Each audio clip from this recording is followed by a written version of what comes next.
Hey guys, it's Loan Officer Linda here with Security National Mortgage, and thank you all for joining me on my very first YouTube Live. I'm probably talking to nobody in the room right now, but that's okay because I'm a little bit nervous. I want to do more of these classes. I want to host them online and live here. I'm in the Las Vegas, Henderson area. So I will be having these classes once a month and then posting them online so that way you guys can easily access them whenever it's convenient for you. So let's get into it. Why am I starting these classes and what do I hope to achieve? I hope to achieve that you guys learning something about credit that you didn't otherwise already know going into it. Credit is one of those things that are so important in our everyday lives, whether or not we think about it. And yet it is one of the least conversed topics in our adult lives. I'm a victim of that as well. When I was younger, I had great credit. Once I started getting credit, not quite understanding the whole system, I heard it to where my credit was very low. Then, now that as a mortgage lender and understanding credit, helping people understand their credit, I have a much higher credit score now, but it took a lot of learning. So, first and foremost, it's important to set the right mindset. We want to encourage this conversation because it also happens and starts at home. If you as a parent, or let's say you're a child and your parents don't have a good understanding of what credit is, they're not going to have that conversation with you. So this is incredibly important to my parents out there. Once you can understand it enough to where you can teach it to the next generation, we can break this cycle of bad credit, ruining credit to create financial wealth within the family. So think of credit as a big, giant trust system. If you think of it as one big trust system, it tells people in financial institutions, such as myself, as a mortgage lender, the likelihood that if you were to borrow money, how likely you would pay that back on time. You borrow money, you pay back on time as agreed. Once you understand this and why this system exists, you understand why the credit scores go up, down, what goes into it, and how to hurt or help yourself in the future. Then once you kind of get it into a rhythm, it's like hygiene. It's second nature. You don't think about it. It's not something that you have to work towards. All right. So what is credit? Why is it important? We're going to talk about how to establish, maintain, and build it. I'm going to give you a couple tips and tricks. And if you guys have any questions, I'm going to open up at the end for questioning. So what is credit? Credit is money that you borrow from a financial institution. So that could be a bank, a lender, and then you repay it back with interest because no one's going to give you money for free. Nothing in life is for free, right, guys? And so interest is going to be how much you're paying to borrow that money. Your credit score represents your credit worthiness in a number. This tells people and institutions how likely you can be trusted to pay back that money that you borrowed. Credit limit is how much they're going to trust you with. Your credit limit could be 500. That's all that they trust you with. You can't go more than that until you pay it back. And then the credit report is what is, there are 3 different bureaus. We're going to go into that at another later in the video. And this tells us your entire money borrowing history for the past 7 years. In this report, you can find all of the trade lines you've opened and closed, the accounts, your payment history. This is going to be good or bad. Did you pay those bills on time? And then how much of that credit limit did you use? So your utilization. And then all of that gets summarized and represented in a score, in a number. And I want to be very clear about what credit is. Credit is not free money. Credit is money that somebody is going to loan you so that you can use as you wish, as long as you pay it back on time as agreed. So credit scores are going to be based on a number system. I wonder if I can share my screen. I can share my screen.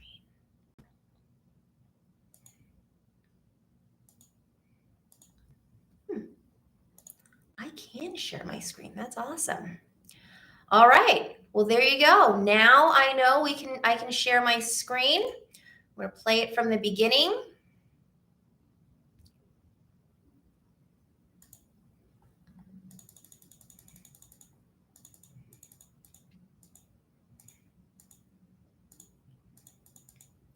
Sorry, bear with me. This is why it is.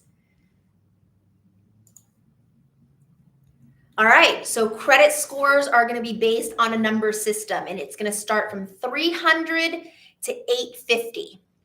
You can see the range here on what is considered good versus bad, right? The lower the credit score, the worse the credit score is, the higher the better. This is where we talk about what goes into your credit score, what affects it. You can see these two categories are going to have the largest or the biggest impact to that credit score. So your payment history and how much you owe.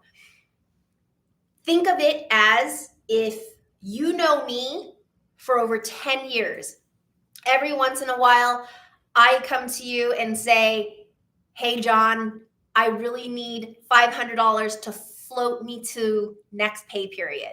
You think you can swing it?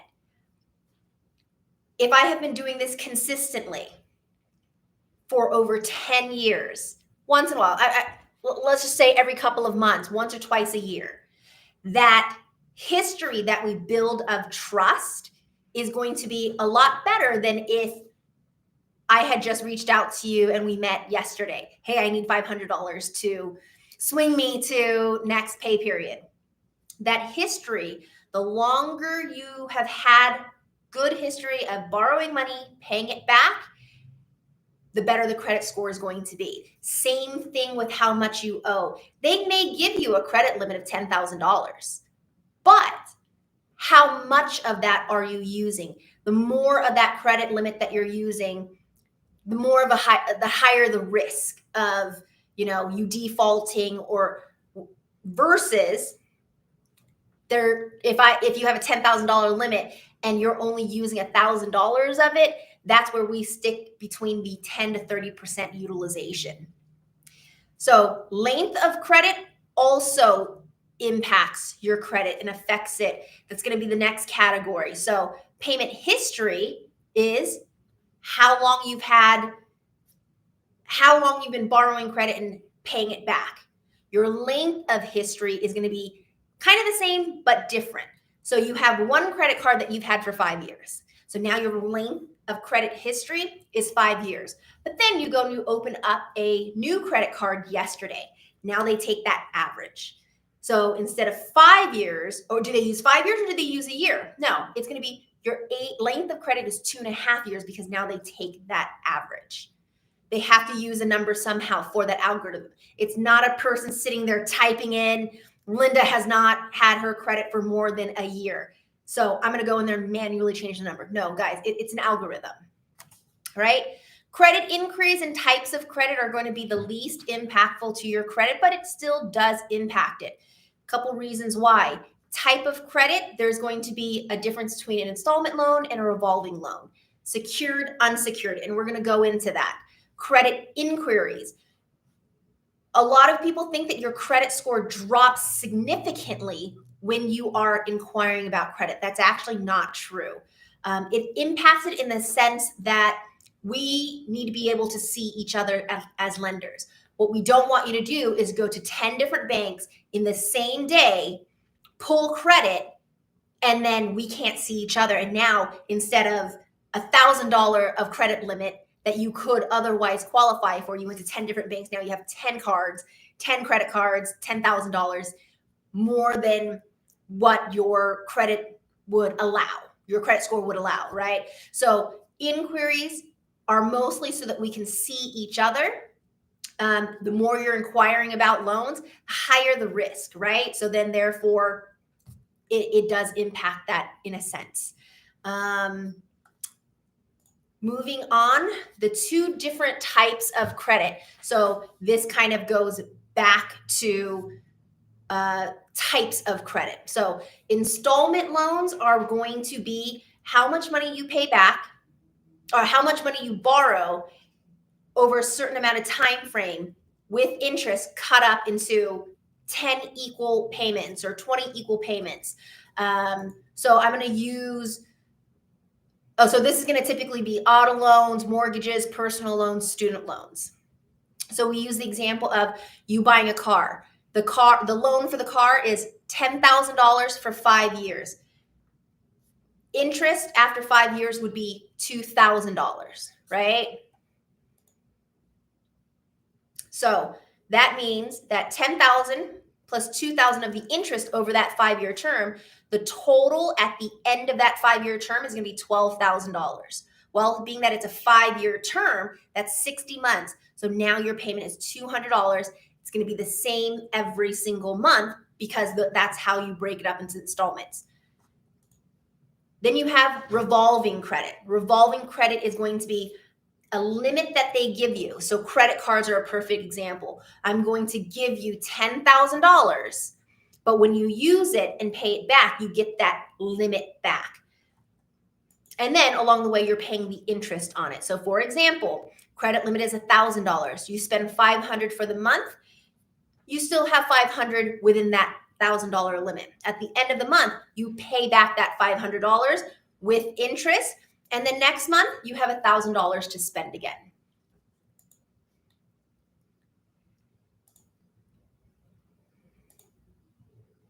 All right, so why is credit going to be important? Well, instead of using large sums of money to buy to make a purchase that you would typically have money on hand, you can do it with credit. You do what's called a down payment. You put a little bit of skin in the game, which is your down payment. You get the rest of it financed. So you borrow the rest of that money. And this is going to free up more money for you to make other purchases within your life. Car loans, home loans are kind of a perfect example. If you could buy a $500,000 home for $10,000, then you don't have to come out of pocket for a whole $500,000. Those numbers don't actually add up to a loan, but you get my point.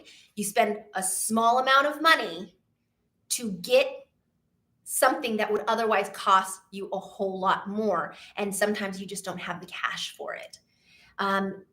Your credit is important for that reason.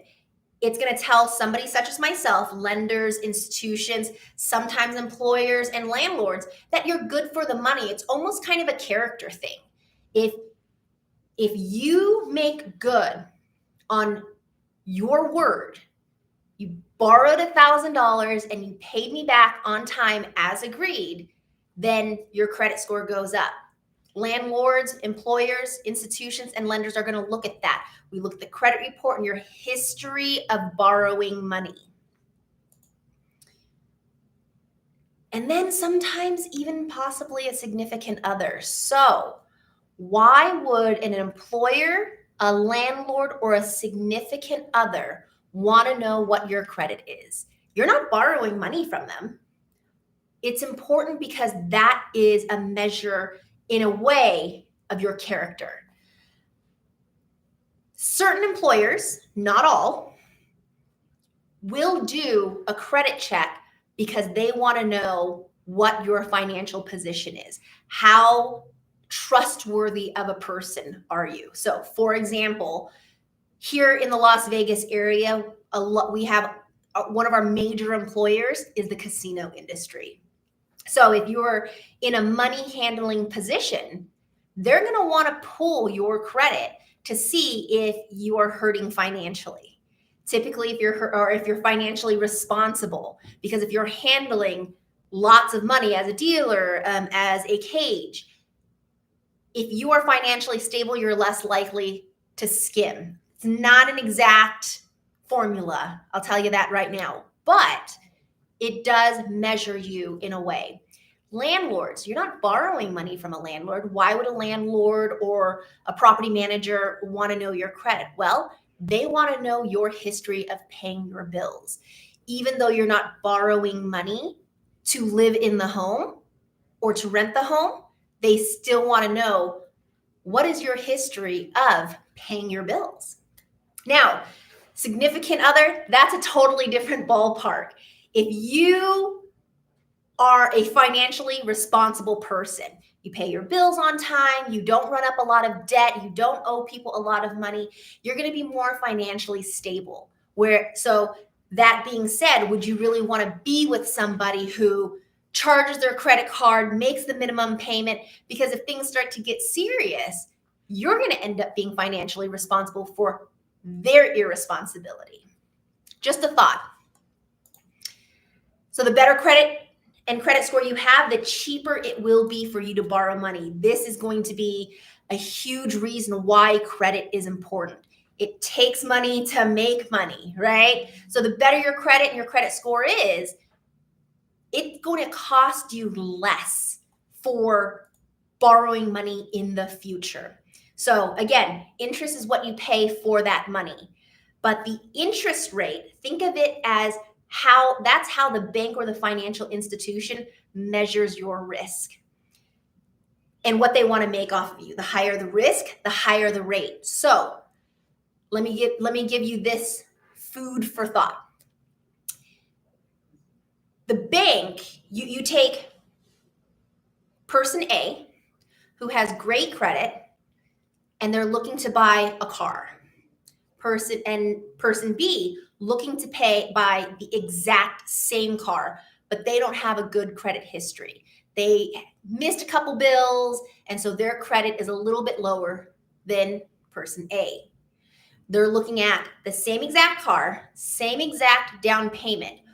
They can still both buy the car, but the interest rate for person A is going to be lower. Thus, the payment is going to be lower. Because they think, well, it's going to be very little risk. If we let them buy this car, borrow the money to buy the car, they're going to pay us back. Their history shows that they do. So we're going to give them a good rate because it's not that big of a risk. Versus person B, we'll take their money, we'll give them the loan, but there's a slight chance based on the credit history that we see that they're not going to pay us back or pay us back late. So their interest rate is going to be higher. Therefore, the payment is higher.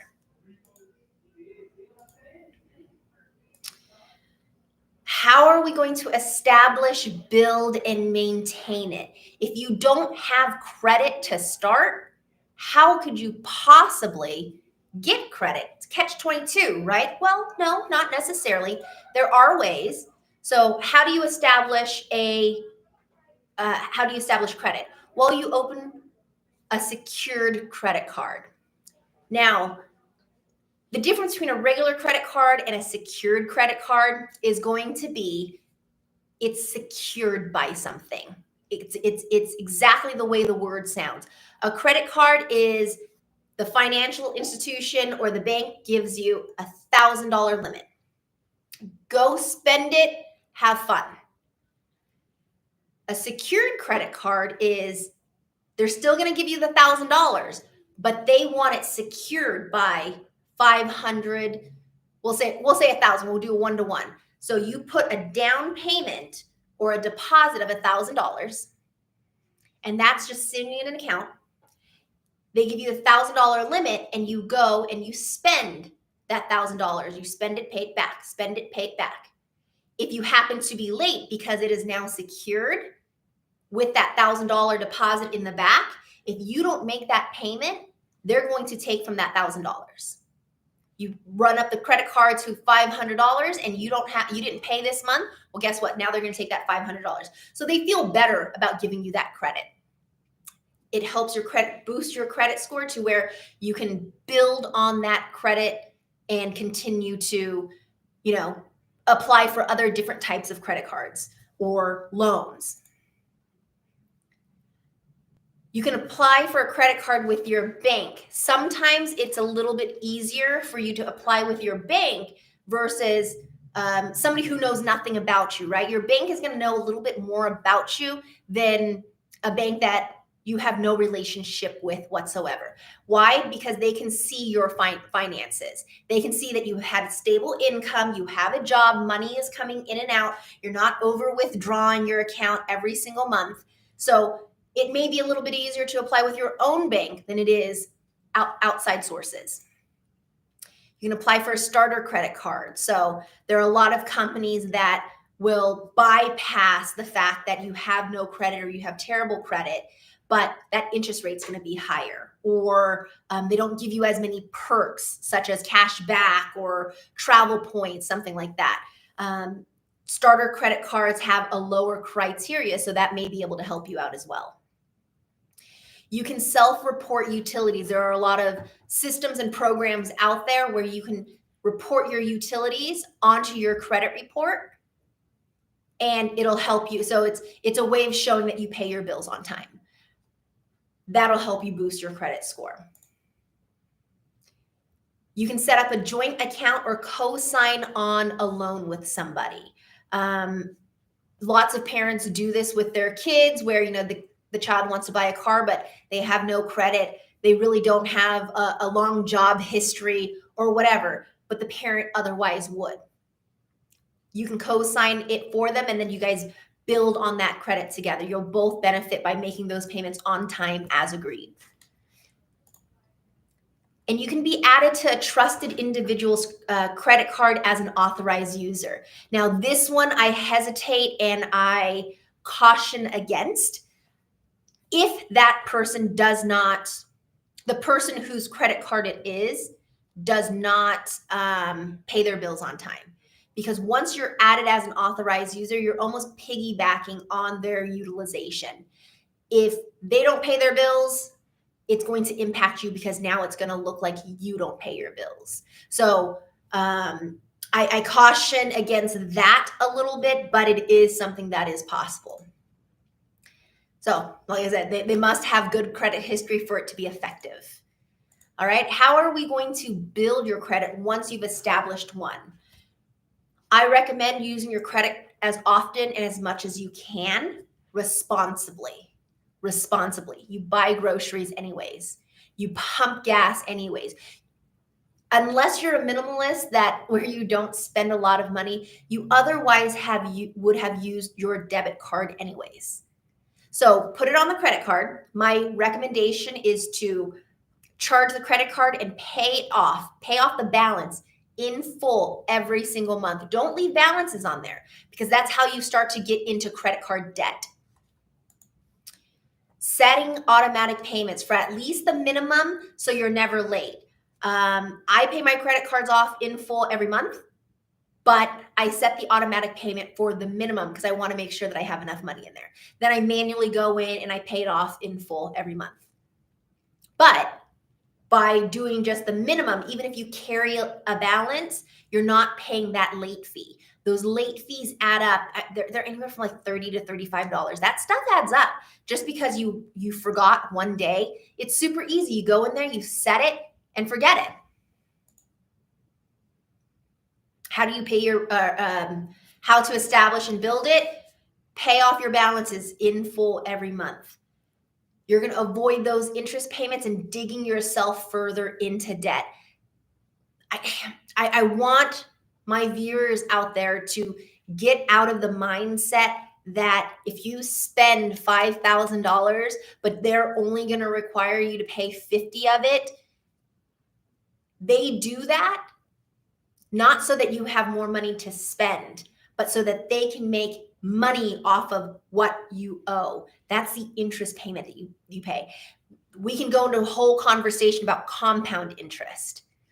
If you were to carry that balance over, let's just say $100, my math isn't exact, but let's say you spend $5,000, your balance is 5,000. You pay the minimum of 50. Now you have 400 or $4,450 balance that's being carried over.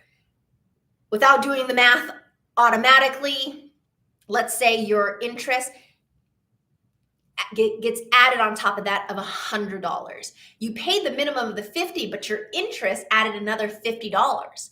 So, and the next month you only pay the minimum of 50. And so you can see how it keeps adding onto that balance.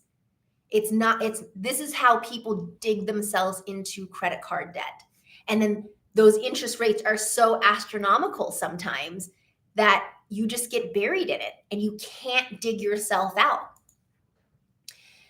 One other recommendation that I make, if you are somebody who is in that situation, right now, guys, the national debt is at an all-time high historically, meaning that there's so much debt out there that is most likely never going to get repaid back because people just can't make those payments. If you find yourself in a situation where you just are hurting, make multiple payments so that way you don't have that money readily available to spend it. So every time you get paid, throw 100 or 2 at it and start chipping away at that balance, because it's not the balance that is hurting you, it's the interest that is hurting you.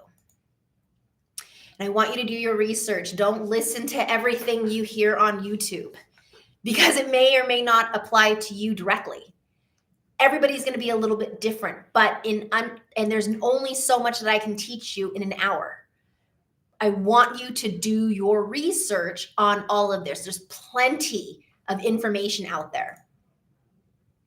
And the more you understand how it works, the better you'll be at it. You're not going to watch this video once and be a whiz at it. I'm sorry. Once you've done that, once you've established and you're building credit, how do you maintain credit? Well, ensure that you never make a payment. Let's say you didn't set it for automatic payment and you had to pay that $50 late fee because you were 1 day late. It doesn't get reported to your credit report for 30 days. So not until it's 30 days late does it get reported. Yes, you still have to pay the fee, but it's not going to impact your credit in the sense that it's going to show up as a late payment. So let's get that difference established now. Keep your utilization to a maximum of 10 to 30%. If you do have to carry a balance, let's keep the utilization low because like I had said earlier in the feed, if you get $10,000 and you're maxing out your utilization every single month, you're at a higher risk. If you spend $10,000 and you pay it off every month, well, then that's not really your utilization. Your utilization is what the balance gets carried over on. So if you use $10,000, but you paid off 5 of it, so the next statement balance is $5,000, then your utilization is at 50%. I recommend, so that you don't bury yourself, pay it off in full every single month. The longer the history you have of good credit, the higher your credit score would be. But it's going to be the same thing. You know, I get a lot of my clients telling me that they're frustrated. They get so exasperated with the whole credit stuff because they have been building their credit for, years and years, never one late payment. They made one late payment and boom, their credit score goes down by 100 points or more or whatever. You have to understand why. Why, if you have a history of making your payments on time, all the time, and that one time you forgot to make a payment or you made a mistake, your credit score drops. Well, think of it on a smaller scale. If, for those of you who have significant others out there that have been together for a long time, you guys have built your life together, you've been together for a long time, and they could do no wrong. Then they break your trust that one time. You found some messages from an ex in their DM. Well, that bar goes from here, that trust level goes from here to here. This is one big giant trust system. It's going to take a long time to build up that trust. It's a lot of work, but it takes that one mistake to break that trust. That's what that credit score is going to represent. Only apply for the credit that you need, because why apply for all of these credit cards and loans if you don't actually need it? So keep it simple, keep it low, and keep it manageable. And only use a credit that you need. I used in that example earlier of you buy groceries anyways.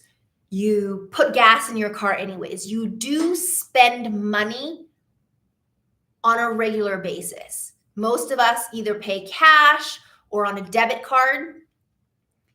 Maybe put it on a credit card and pay it off in full. If you pay off your credit card in full every month, you're never paying interest. It's only when you carry that balance does your credit score, your credit interest kick in. So don't spend money on things that you don't need or you don't have the money for. If you want to go buy the $500 pair of shoes, do it, but make sure you already have that money, because you put on your credit card, so you're using credit, but you're paying it back in full because you had the money. Whereas if you were to buy that $500 pair of shoes, put it on a credit card and make the $50 minimum payment, that $450 balance carries over. Now it's going to cost you $10 in interest. Doesn't sound like a lot, but if you're making the minimum payment every single month and not paying it off in full, again, that interest accrues. So now, depending on when you pay off that pair of shoes, it went from a $500 pair of shoes to $1,000 because of all that compound interest. You guys see where I'm going with that? Let me know if you have any questions. And how to maintain it. Check and monitor your credit report often. This is incredibly important. There are a couple of places that I do recommend you monitor your credit, because if you're not monitoring your credit, you're not conscientious of it. It's not top of mind. And then also you want to be on top of it if anybody were to steal your credit. All right. So a couple tips, tricks, and resources. This has nothing to do with credit, but it helps a lot of people. It's a very starter up book, Rich Dad, Poor Dad. It is, a bestseller. It kind of helps your mind get into the whole financial aspect of it. YouTube, lots of good information and lots of bad information. This one, this link that I have here is a YouTube video from MSNBC, or CNBC, I'm sorry, CNBC, where they talk about how to responsibly use credit card. I thought it was a very good video, so I thought I'd add that. One app that I would recommend, and there's going to be a lot of them, your bank can offer it, your credit card's going to offer these, is, but I do recommend Credit Karma. It's free, you log in, and it also gives you, it's a really cool app in the sense that it'll kind of give you a credit assessment. If you were to do this, your credit score would go higher. You can monitor it, and it really does tell you if anybody's applying for credit right then and there. So I never want you guys to be victims of credit fraud or identity theft. That is just going to be a nightmare. You can also get a free annual credit report once a year. And this is going to give you all three of them. So when you have, so people always talk about hard inquiries, soft inquiries. There are three different bureaus. You have Equifax, Experian, and TransUnion. Whenever you pull all three, that's called a tri-merge. And most lenders, when you're applying for major credit, like a home loan or a car, they're going to pull all three. Why do they do that? It's because these three entities operate separately. They don't talk to each other. They are different companies with different models and algorithm. Not all creditors, meaning not all credit card companies, lenders, report to all three. And then the three companies report them at different times. So this is why you're going to see different scores across different bureaus. For us on the mortgage side, we do pull all three, and then we take the middle of the three for qualification purposes. Biggest example that I have is that I pulled a soft, so that's a hard inquiry, all three of them, tri-merge. And then a soft inquiry is going to be one or two of those three. And depending on what company you work for, you can pull, they can buy the services of one or two of the bureaus. And that's called a soft credit inquiry. It won't show us the whole picture, but it gives you kind of a good idea of it. So for example, I had a client who I was looking at them for a pre-approval.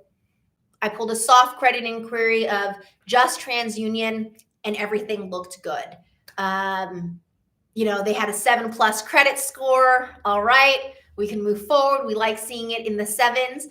And then that's just to kind of explore to start, right? Just to kind of scratch the surface.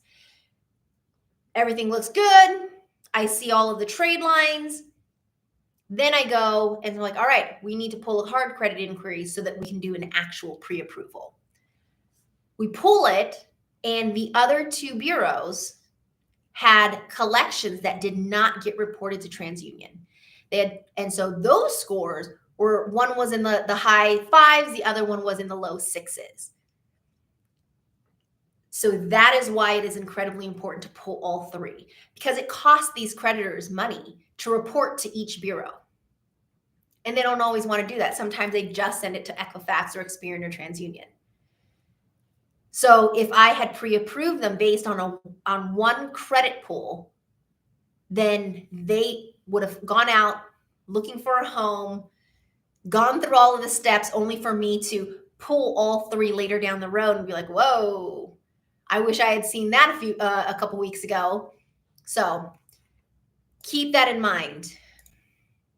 So the Budgetnista is going to be one of my more favorite videos and channels. She does a lot of, budgeting, financing, education.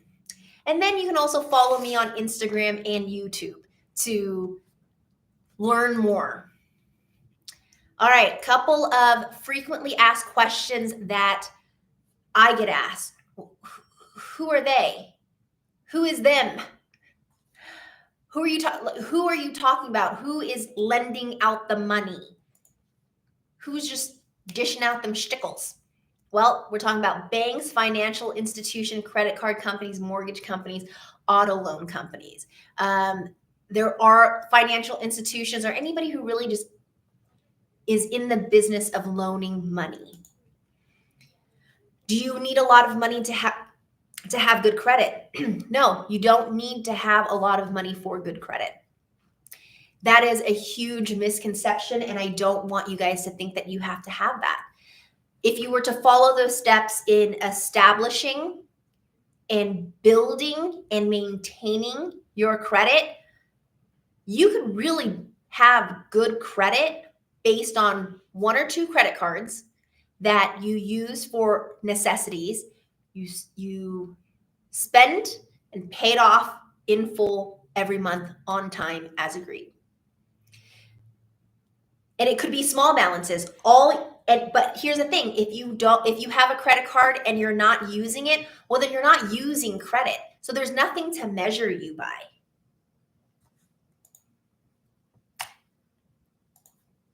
What they're really looking for is, are you financially responsible? If I were to loan you this money, would you pay it back on time as agreed? I don't owe anyone any money. I don't have a car note. I don't have a credit card. I don't have any loans. I pay everything in cash. So why is my credit score so low? I'm financially responsible. Yes, you may be financially responsible by paying for everything in cash, but you're not using credit. You're not borrowing money and paying it back. If you're asking to borrow money, we're going to look at your history of doing just that. How often do you borrow money and pay it back on time? If you pay everything in cash, well then, yeah, you may be paying everything in cash and you don't owe anybody anything, but there's no way for us to measure your credit worthiness. I'm not borrowing money from a potential employer. Why do they want to know my credit? We touched on that a little bit earlier. They want to know how financially secure you are. I'm going to give you another example that I've come across. Military and police officers or security. If you did not have your finances in order and you're strapped for cash and your job is to protect, it would not be hard to buy you off, because now you're $30,000 in credit card debt and you may be losing your home next week if you don't come up with the money. So it's not going to be a whole lot for somebody to, hey, take a 5-minute break while protecting this high profile whoever. So certain situations, a potential employer is going to want to know what your credit is for that reason. It comes kind of back to what is your character. I'm not saying if you have bad credit, you're a bad person. That's not what it is at all. But for somebody who knows nothing about you, you've never met this employer before. You've never met me, the lender, before. I know nothing about you. So I have to use something to know more about you. Why do different sites have different scores for me, and which one is correct? Well, we had talked about the TransUnion, Equifax, and Experian. Same thing that we had talked about earlier. It's going to be based on what gets reported. And it's also going to depend on the lender. If you were to apply for a credit card, they're going to look at you a little bit differently than if you were to go buy a car. Whereas me as the mortgage lender is going to look at you a little bit differently for a house. Well, what's the big difference? What do you guys think would be the biggest difference? Guys, it's the loan amount, how much you're asking. You cannot compare apples to apples, somebody who's applying for a $10,000 credit card versus a $500,000 loan for a home. So these different sites don't always get everything reported to them. And when they do, they report it at different times. How they measure your credit worthiness is going to be based on their own algorithm. And guess what? They're all correct. Each site, each lender, depending on what you're asking for the money, they're going to measure your credit worthiness a little bit differently. A car loan or an auto dealership is going to look at your credit worthiness a little bit differently if you have had late payments on a car, you've had some repos, you've had some voluntary, voluntary, when you give it back, voluntary surrender. They're all, don't get me wrong, they're all going to affect you. But different algorithms based on the product you are asking for money on. No one knows the exact algorithm, because theoretically, if you did, there would be a way to manipulate it. So there is no formula that I can give you because, one, I'm not a credit reporting agency, but there's no formula that I can give you. We can only just understand what goes into it. And once you do understand it, it's really just, it's, set it, forget it, and you go. It ends up being a habit. All right. So that is the end of my presentation. Thank you guys all so much for joining us. And See you next time. Oh no, I don't know how to stop it. I'm gonna stop sharing. This feature. No one in the chats, and I'm gonna end the stream.